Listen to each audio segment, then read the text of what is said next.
Thierry, la victoire à Clermont entretient une forme de fin de saison avec toujours un enjeu et j'imagine que c'est important aussi pour vous. Bien sûr, déjà, elle assure définitivement le maintien. C'est ce qu'on disait avant le match. Là, c'est fait, c'est plié. Première chose très importante pour nous, pour le club, de pouvoir travailler sereinement sur l'avenir. Après, c'est vrai, je l'avais dit aux joueurs avant le match, un nul nous assurait le maintien, une victoire nous permettait de continuer à rêver un petit peu. Et je pense que c'est le cas aujourd'hui, puisque quand on regarde les journées qui arrivent, tous ceux d'en haut se rencontrent. Nous, c'est le cas directement demain, on joue Montpellier, donc qui a 3 points d'avance sur nous. En cas de succès, on reviendra ex aequo avec eux. Eux aussi, ils ont affiché clairement leur ambition d'être dans le top 5, donc ils viennent armés ici pour l'emporter. Donc c'est un énorme match. Et après, les journées du samedi, il y a 6 équipes qui se rencontrent devant nous. Donc c'est sûr qu'un certain nombre vont laisser des plumes dans ces matchs-là. Donc à nous d'essayer de grappiller journée par journée si on veut continuer à rêver à cette éventuelle place de barragiste. Thierry, de savoir maintenu de manière quasi certaine, ça change quoi dans l'atmosphère, dans l'environnement? Qu'est-ce qui était différent cette semaine?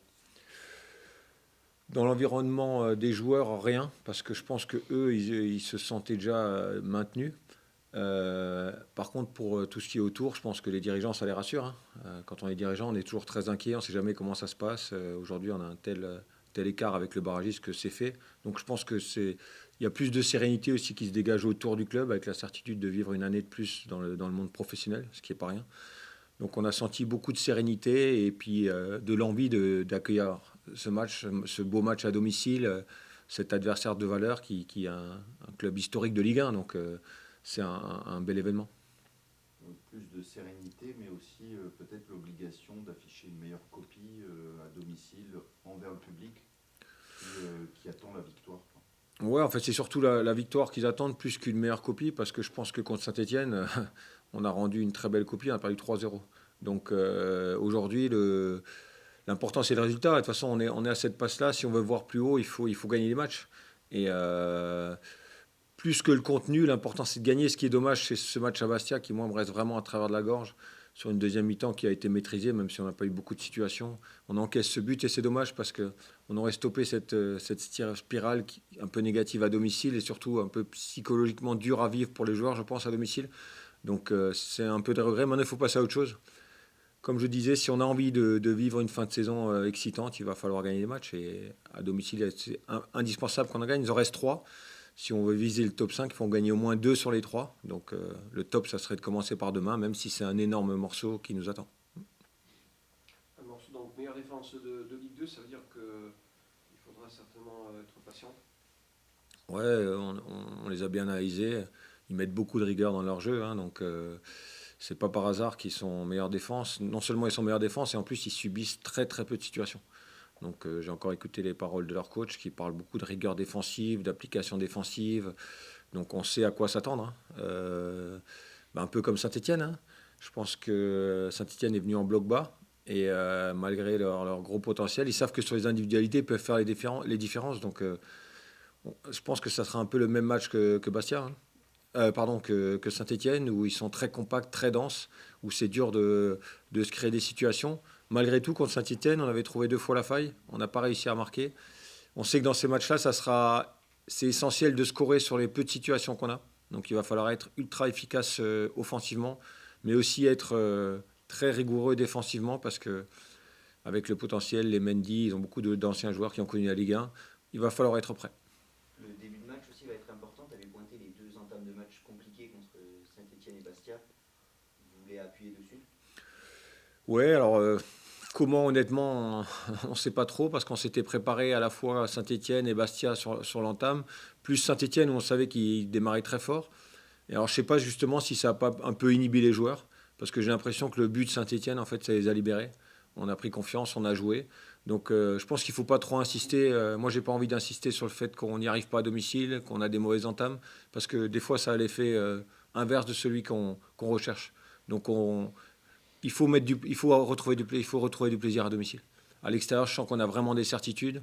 Et à domicile, je pense qu'il faut qu'ils arrêtent de se poser trop de questions, les joueurs. De toute façon, à la fin, il arrivera ce qui doit arriver. Donc, qu'on soit libéré. Maintenant, on est libéré du maintien. On a tout à gagner. J'espère qu'ils seront dans cet état d'esprit demain soir. Effectivement, Thierry, vous avez tout à gagner. Est-ce que ça peut induire une forme de prise de risque supplémentaire dans le jeu, tout simplement être plus offensif, être plus libéré aussi tactiquement. Ouais, enfin, depuis que je suis coach, on a marqué énormément de buts, mais on a encaissé pas mal aussi. Donc, libérés, je pense qu'ils le sont déjà libérés, des fois un peu trop à mon avis. Parce que, bien sûr, il faut qu'on... Moi, je suis pour qu'on attaque. Par contre, on ne peut pas oublier les transitions défensives. Quand on va apporter le surnombre, il faut que le retour il soit au moins à la même intensité que celle qui allait vers l'avant. Donc, je pense qu'aujourd'hui, c'est ce qui nous a fait un peu défaut ces derniers temps. On amène beaucoup de monde devant, mais il faut faire les efforts à la transition. Les joueurs sont capables de le faire, ils ont envie de le faire. Ils l'ont montré clairement encore. Alors... vous voyez qu'on a joué dans des dispositifs différents, que ce soit Saint-Étienne, Bastia, et c'est pas forcément entasser le nombre d'attaquants qui nous permet de nous créer plus d'occasions. Hein. Ça, j'en ai toujours convaincu. À Bastia, on a joué avec 3 attaquants en première mi-temps, et finalement, c'est en deuxième mi-temps qu'on s'est créé nos plus grosses situations. Donc, il va falloir trouver un équilibre. Maintenant, on verra, c'est souvent plus dans l'animation que dans le schéma tactique de départ que ça peut se passer. Aux joueurs de se surpasser, parce que si on veut un résultat demain, il va falloir se surpasser. Et si on se surpasse qu'à cette condition-là, on pourra faire quelque chose. Est-ce qu'il faut s'inspirer du match aller, même si Montpellier, depuis, est plus en forme qu'au match aller? Oui, bah, au match aller, on avait gagné là-bas, mais on avait souffert quelques fois. Il s'était créé de nombreuses situations. Je me rappelle que c'est Noah qui avait fait une grosse prestation ce jour-là. On a eu un peu de réussite parce qu'on était dans le dur. Mais c'est sûr que c'était une victoire qui était importante, hein, surtout après une longue série sans victoire. Donc elle était importante. Mais aujourd'hui, Montpellier a complètement changé sa façon de jouer, sa structure. Aujourd'hui, ils sont devenus un bloc beaucoup plus compact, beaucoup plus compact, très dense. Et c'est très dur de rentrer dans ce bloc-là. Donc il va falloir trouver d'autres solutions. Thierry, qu'est-ce que vous avez décidé au poste de gardien où Esteban sort un arrêt, un beau penalty en plus? Un beau penalty, il vous fait confiance? Oui, bah c'est bien. Esté, je suis très content pour lui. Là, Noah est revenu hier dans le groupe, donc il va être dans le groupe. Normalement, si tout se passe bien aujourd'hui, il sera dans le groupe demain. Mais bon, c'est Esté qui va continuer pour l'instant comme gardien titulaire. Je vous l'ai dit dès le début de ma prise de fonction, le poste de gardien pour moi est un poste comme un autre. Ça sera au mérite. Hein. On n'installe pas un gardien parce que c'est soi-disant le numéro 1. Ça sera au mérite. Ça l'a toujours été pour moi et ça le sera. Donc si Esté performe, il restera. Et s'il est moins performant, on redonnera sa chance à Noah. Je veux dire, c'est un joueur comme un autre sur le terrain. On l'a vu avec Tottenham en Ligue des Champions il y a peu de temps. Donc là, c'était peut-être un petit peu excessif. Mais aujourd'hui, c'est devenu un joueur comme un autre. Et là, dans votre esprit pour cette fin de saison, donc, Esté part en numéro 1. Esté est comme les joueurs sur le champ, à la même enseigne. Si Esté est performant, il restera dans les buts. S'il est moins performant, la concurrence rentrera de nouveau en ligne de compte. Aujourd'hui, moi, je juge la performance week-end après week-end, que ce soit gardien ou joueur de champ. Donc, des joueurs de champ perdent leur place. Le gardien, je ne vois pas pourquoi il ne pourrait pas perdre sa place aussi. Vous évoquiez quand même au tout début l'importance d'une certaine forme de confiance et de régularité dans la position de gardien. Bien sûr. Même s'il y a des... Mais aujourd'hui, pour cela, il faut que le gardien soit performant. Hein, parce que sinon, les joueurs me diraient, attendez, nous, on fait 2 mauvais matchs où on est moins bien et nous, on joue plus. Alors que le gardien, lui, non. Aujourd'hui, si le gardien numéro 1 au départ est performant et tout se passe bien, il continue à jouer. Par contre, pour le reste, c'est comme un autre joueur. Après, la Noah, c'est un peu particulier parce qu'il est sorti quand même sur un traumatisme crânien. Il revient cette semaine, donc il est rétabli, mais il s'entraîne que depuis hier. Donc pour cette semaine, c'est quand même un cas un peu particulier. J'aimerais revenir au championnat. Il y a une densité folle derrière le trio tête avec 8 équipes en 6 points. Vous êtes que de ce peloton en même temps. Il faut enclencher une série pour y rester dans ce peloton. Tu estimes que chaque écart vous éloignera de la possibilité de rester dans ce peloton de chasse? Oui, de toute façon, aujourd'hui, le week-end dernier, on a gagné 1 point sur le barragiste. Il faut gratter chaque week-end. Hein. Il ne faut pas rêver. Si aujourd'hui, on enchaîne par encore 2 défaites, ce sera fini. Hein. Il faut qu'on arrive à gratter. Il nous faut, je pense, entre minimum 3 et 4 victoires sur ce qui reste. Si on veut rêver du top 5. Hein. Donc, ce qui est énorme. Hein. C'est un challenge qui est peut-être un peu fou, mais pourquoi pas se donner la possibilité de rêver. Donc c'est sûr qu'il nous faut des séries, il faut rester invaincu parce que demain j'appelle ça les matchs à 6 points parce que quoi qu'il a le concurrent direct, lui il marque rien. C'est-à-dire que si demain nous on gagne, Montpellier on leur prend 3 points, c'est sûr. Donc ces confrontations directes, on va en avoir une contre Montpellier, on va en avoir une contre Le Mans dans 15 jours, on va encore jouer Reims à la dernière journée, on joue encore Guingamp, donc on joue encore 4 équipes qui sont devant nous. Donc c'est sûr que si on veut exister dans le très haut de tableau, il va falloir faire une série. Thierry, je ne sais pas si on vous l'a dit ou si vous l'avez remarqué au FC, c'est souvent un club où les joueurs se posent beaucoup de questions sur l'avenir en fin de saison parce que c'est un club où il y a beaucoup de mouvances. Est-ce que vous avez prémuni vos gars contre une forme d'excès de décompression et de vraiment se focaliser sur cette fin de championnat plutôt sur leur avenir, ce qui doit être difficile? C'est très difficile. Après, ils connaissent maintenant, ils commencent à bien me connaître quand même. Je leur explique bien que pour moi, c'est les joueurs performants qui vont être sur le terrain. Donc même celui qui veut partir, qui veut se montrer, il a tout intérêt à être performant dans la semaine, à être performant le week-end. Hein. Parce que effectivement, ici, il y a un nombre important de jeunes qui ont envie de se montrer et ensuite de partir, ce qui est légitime, hein, ce que moi je peux entendre. Mais aujourd'hui, pour avoir envie de partir, il faut jouer. Et pour jouer, chez moi, il n'y a pas de passe-droit. Hein. Donc, s'ils ne sont pas à fond à l'entraînement, si la semaine d'avant, je ne les trouve pas bons, je les changerai, quel que soit le nom, quel que soit le statut, ça ne me pose pas de souci. Et je pense que ils l'ont compris. Et ils l'ont intégré qu'aujourd'hui, personne n'a sa place de titulaire assuré. Et même s'il est titulaire, il peut sortir à n'importe quel moment s'il juge qu'il ne donne pas le maximum pour le club. Et c'est notre seule chance, façon de jouer le haut de tableau jusqu'à la fin, c'est qu'on ait un état d'esprit très solidaire, très conquérant, et en mettant les intérêts individuels de côté, au moins pendant les 90 minutes, on est sur le terrain. Sur le match de demain, le premier objectif, c'est continuer à rêver de ce top 5 ou vraiment briser cette série interminable à domicile? Je ne l'ai pas du tout évoqué avec les joueurs, et je n'ai pas envie de l'évoquer, cette série à domicile. Aujourd'hui, je pense qu'on s'est donné le droit de rêver la semaine dernière. Donc moi, je pense qu'à ça. C'est-à-dire combien il faut gagner, 3-4 matchs peut-être pour être barragiste. Donc moi, je parle que de ça. Si on veut gagner demain, il va falloir faire un contenu très très bon. Et voilà. Donc qu'on soit à domicile ou pas, je ne leur en parle pas. J'en avais parlé avant le match de Saint-Étienne pour essayer de briser un peu cette malédiction. Mais c'est, comme je l'ai dit, le soir de Bastia, c'est pas du hasard. Et elle se brisera pas par le hasard, pas par la chance. Il faut mettre les ingrédients qu'il faut pour casser cette spirale. C'est comme les entames de match, vous préférez pardon, ne pas en parler, vous pensez que ça peut plus libérer les joueurs?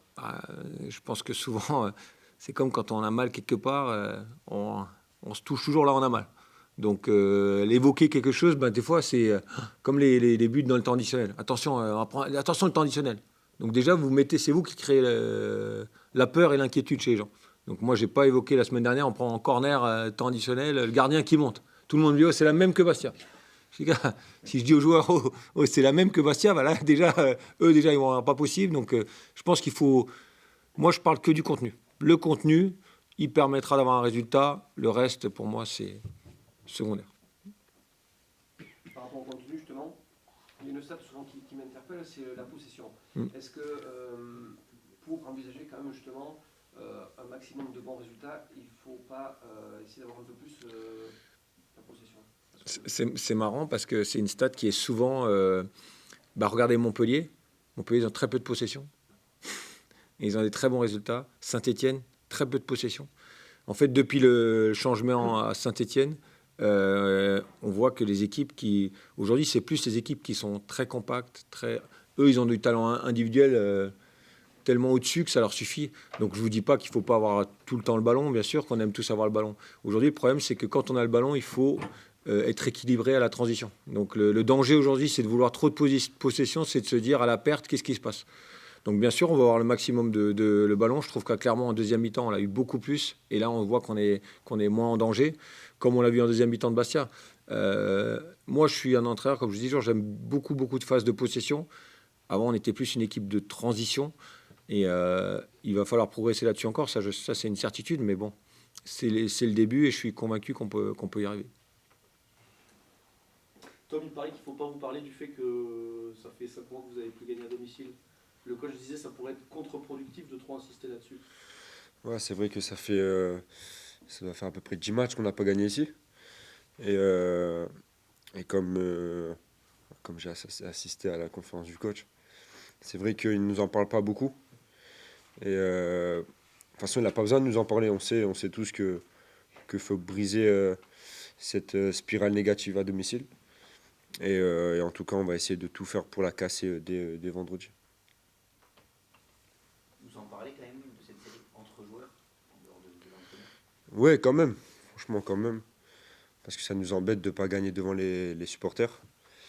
Sachant qu'en plus, la stup est de retour. Et on a senti vraiment que ça nous a fait du bien, le dernier match. Donc, comme j'ai dit, on va tout faire pour gagner le prochain match. C'est votre petit challenge de cette fin de saison, on va dire. Ouais, petit challenge, mais aussi challenge de titiller le top 5. Parce que mine de rien, on n'est qu'à 5 points. Et ouais, c'est 2 objectifs. C'est de renouer avec la victoire ici et se rapprocher du top 5.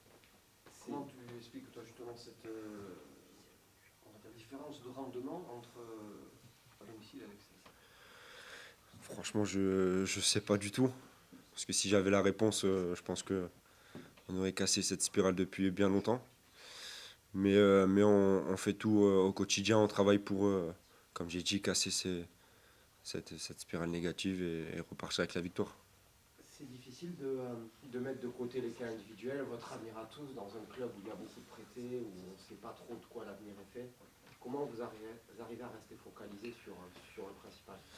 Franchement, sur ça, on n'a pas trop de problèmes, parce qu'on a un bon groupe.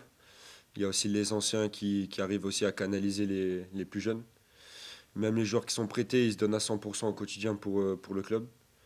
Et après, les joueurs qui vont sûrement partir aussi en fin de saison se focalisent vraiment aussi sur le club. Donc on n'a pas vraiment de soucis sur ce point. Tu parlais du top 5, gagner à Clermont vous a fait conserver l'espoir de regarder en haut. Il va falloir enchaîner une série pour rester dans cette position-là, voire mieux. Est-ce que vous en parlez de ça beaucoup? Ouais, on en parle quand même. Franchement, on en parle quand même. La victoire de Clermont, elle nous a fait vraiment du bien. Et comme j'ai dit, on était à 6 points avant Clermont. Là, on est à 5. Sachant qu'en plus, je crois, on joue 4-5 équipes devant nous, dont Annecy, Le Mans, Reims. Donc en vrai, pourquoi pas rêver? On ne sait jamais. Mais c'est sûr qu'il va falloir faire une série de victoires, au moins de 4-5 victoires. Est-ce qu'un des atouts là, c'est que parmi justement les prétendants, vous avez zéro pression? Bon, déjà, on a acquis l'objectif du club, le maintien. Et on l'a acquis assez rapidement.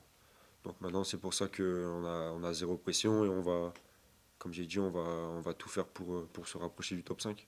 Ça change quelque chose, Tom, que le maintien soit derrière, que ce soit validé, entériné, officialisé. La semaine à l'entraînement, est-ce que tu parles un peu plus de sérénité? Est-ce que tu as senti que c'était différent depuis lundi? Franchement, pas vraiment, parce qu'on s'est toujours donné à 100% quoi qu'il arrive.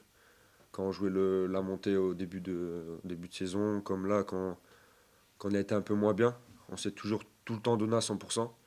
Mais c'est vrai que là, vu que le maintien il est un peu acquis, on sent qu'on a un peu moins de pression et qu'on peut jouer un peu plus libéré. Est-ce que le coach il a raison quand il dit que c'est aussi parce que vous, les joueurs, vous estimiez déjà depuis un bon moment que c'était fait? Ouais, c'est vrai que mathématiquement, c'était pas encore fait, mais bon, dans un coin de nos têtes, on savait que c'était pratiquement fait. Franchement, c'était pratiquement fait. On avait fait le travail depuis le début de saison pour acquérir le maintien le plus rapidement possible. Et c'est vrai qu'on y a pensé quand même depuis un bon moment. La semaine dernière, le coach avait parlé un peu de l'état de fraîcheur des troupes, hein, qu'il avait demandé à alléger un peu en termes de durée des entraînements. Oui. Toi, tu as beaucoup joué. Oui. Comment tu as vécu justement la période? Tu as apprécié là justement que ça soit un peu recadré pour gagner un peu en fraîcheur? Ouais, ça nous a fait du bien. Franchement, ça nous a fait du bien les titulaires et les joueurs qui jouent souvent.